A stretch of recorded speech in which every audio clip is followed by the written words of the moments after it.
और ये सब तुम्हारे नहीं है। इसी प्रकार अंतःकरण की स्थिति के भी तुम दृष्टा हो। मन कभी सुखी, कभी दुखी, कभी दया, कभी क्रोधी, कभी कामी, कभी पापी होता रहता है, परिवर्तन होते रहते हैं, तुम उसको भी देखते हो।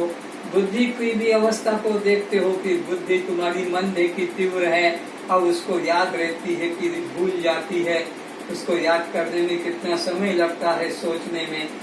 चित्त का भी तुम इसी प्रकार विचार कर लेते हो कि वो चिंतन ठीक चलता है कि चिंतन छूट जाता है, आत्मचिंतन या अनात्म चिंतन, कुचिंतन या सुचिंतन। वैसे ही अहंकार को भी तुम जानते हो, तो तुम उससे भी न्यारे हो। तो जिस जिस की अवस्था को तुम जानते हो उससे तुम निश्चित न्यारे हो। उसमें एकता करना ये तो मूर्ता कहलाता है। तो ये सारा दृश्य संसार तुम्हारा अनात्मा होने से तुमसे भिन्न है। अब इसी प्रकार ये अन्नमय कोश, प्राणमय कोश, मनोमय कोश, विज्ञानमय कोश, आनंदमय कोश, इनके भी तुम साक्षी हो, इनके भी तुम दृष्टा हो। इनमें परिवर्तन आता हो तुम जानते हो। ऐसे ही तीन अवस्था है, जागृत कभी, स्वप्न कभी, सुषुप्ति कभी, मूर्छा कभी, ध्यान कभी, समाधि कभी। ये भी सदा नहीं रहते, ये भी विकारी है। लेकिन तुम सारे दृश्यों को, परिवर्तनों को, विकारों को, घटनाओं को देखने वाले, जानने वाले एक चैतन्य आत्मा है। ये बस निश्चय हमको मन में रखना है। इसी निश्चय से कल्याण है। किसी इंद्रिय के धर्म में हमको उलझना नहीं, किसी मन की वृत्ति में उलझना नहीं, शरीर की अवस्था में हमें अटकना नहीं। ये सब मेरे दृश्य और मैं इन सब से अलग एकमात्र दृष्टा साक्षी आत्मा हूँ।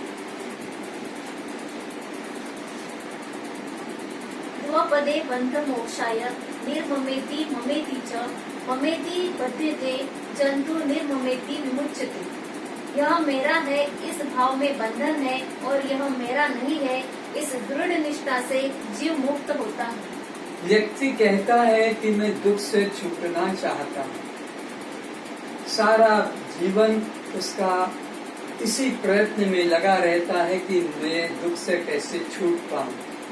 और एक नहीं, ऐसे अनंत अनंत जन्म बीत गए दुख से छूटने के लिए। तो विचारने से पता लगता है कि ये दुख आता कहाँ से है, दुख मिलता किससे है। वो गहरी नींद में जब व्यक्ति होता है और उससे उठता है तब कहता है कि रात में सुख से सोया। तो जब रात को सुख से सोया और उठा तो गहरी नींद में दुख नहीं था और गहरी नींद में दुख से छूटने का विचार भी नहीं था। पर गहरी नींद से जब उठ जाता है तब इसका दुख भी उठ जाता है। तो दुख किसमें से निकला? गहरी नींद में कौन था और गहरी नींद टूट जाने से कौन बढ़ गया? तो गहरी नींद में केवल मैं था, इसलिए वहाँ दुख का नाम भी नहीं, पूर्ण आनंद का अनुभव हुआ। तो गहरी नींद टूटने से कौन बढ़ गया? तो मेरा बढ़ गया। गहरी निद्रा में कोई मेरा नहीं था, नींद टूट गई तो मेरा, मेरी और मेरे, ये तीनों प्रकार के हमारे मोह ममता के कारण खड़े हो गए। तो ये विचारना है कि हम अगर दुख से छूटना चाहते हैं तो दुख कौन दे रहा है? मैं देता है कि मेरा या मेरी या मेरे? तो मैं तो आनंद घन हूँ, मेरे में तो दुख का नाम नहीं। तो दुख शुरू कहाँ से होता है? जिस जिसको मैंने मेरा, मेरी या मेरे कहकर मान रखा है, उनको पकड़े रहता हूँ, उनको छोड़ना नहीं चाहता। मर के, लड़के, झगड़ के मेरा के लिए मैं जान भी दे देता हूँ। मेरा के लिए मैं अपने जान को खतरे में डालता हूँ, मेरी के लिए। चाहे वो मेरी पत्नी हो कि मेरा गाड़ी हो, पर मेरे। तो ये मेरा, मेरी और मेरे के लिए मैं अपनी जान लगाकर इन्हें रखना चाहता हूँ। तो ये तो दुख का कारण तो खुद निमंत्रण दे रहा है। ये तो दुख के ही कारण है। दुख को तू निमंत्रण दे रहा कि इनके माध्यम से मुझे दुख मिले, और इन्हीं के पीछे जन्मों जन्मों से तू 84 लाख योनियों में भटक रहा है दुख पाता हुआ।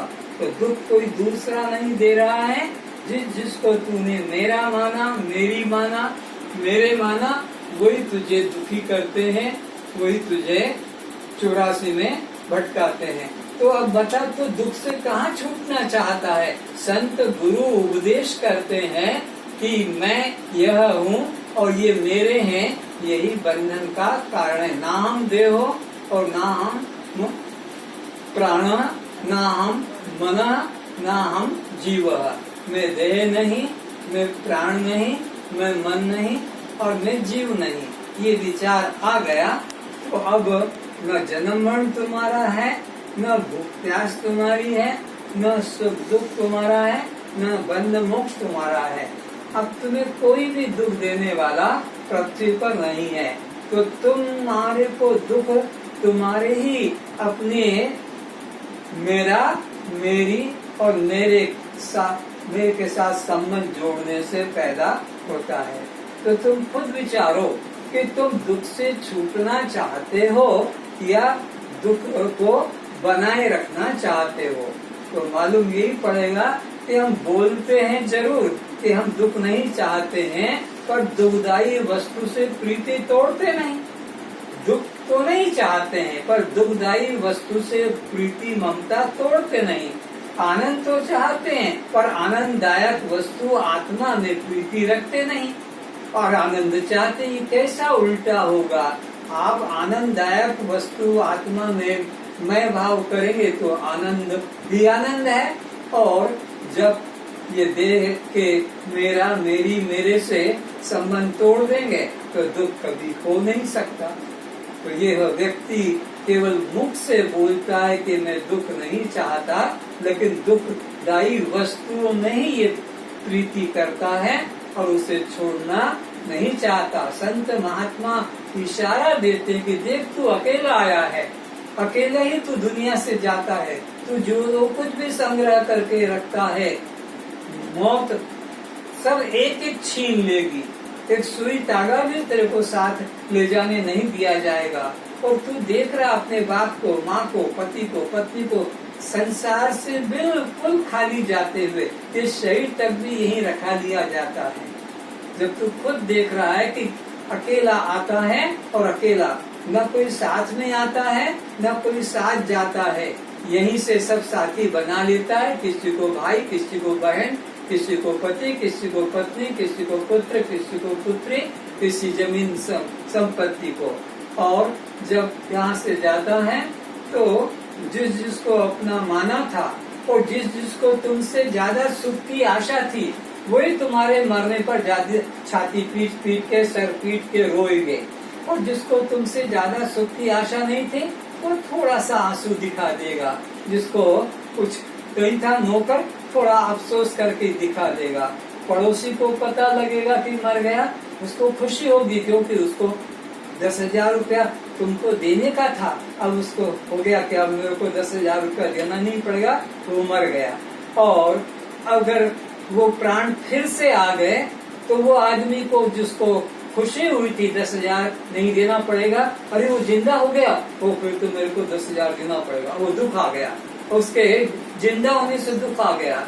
और इसी प्रकार और भी घर में जिसको जितना सुख की आशा थी, बस उसको ही खुशी होगी, और जिसको दुख का था उसको ही उससे दुख होता है। तो जब तक इन अनात्मा वस्तुओं से, व्यक्तियों से संबंध जोड़ के रखोगे, दुख मिलेगा। तो ये व्यक्ति को बार बार विचार करना है, हर समय विचार करना। अकेला आया, अकेला जाऊंगा, अकेला आई, अकेली जाऊंगी। कोई न साथ आया न साथ जाएगा, और न साथ कुछ लेकर आया और न लेकर जाएगा। कर्म के संस्कार लेकर आया और कर्म के संस्कार नए लेकर जाता हूँ। और कर्म से जो जो संग्रह किया था वो सब यहीं रह जाएगा। गाड़ी, घोड़ा, मोटर, मकान, जमीन, पर वो कर्म जिस तरह का किया था वो संस्कार मेरे साथ जाएगा। कर्म से जो कमाया था वो तो यहीं छीन लिया जाएगा, यहीं रह जाएगा। इसलिए हर व्यक्ति को प्रतिक्षण यही विचार करना चाहिए कि यहाँ पर कोई मेरा नहीं है, मैं भी किसी का नहीं हूँ, और यहाँ से कुछ लेकर आज तक कोई गया नहीं, तो फिर क्यों मोह ममता करता हूँ। जीवन निर्वाह का मिल जाता है, बस उसी में संतोष करें।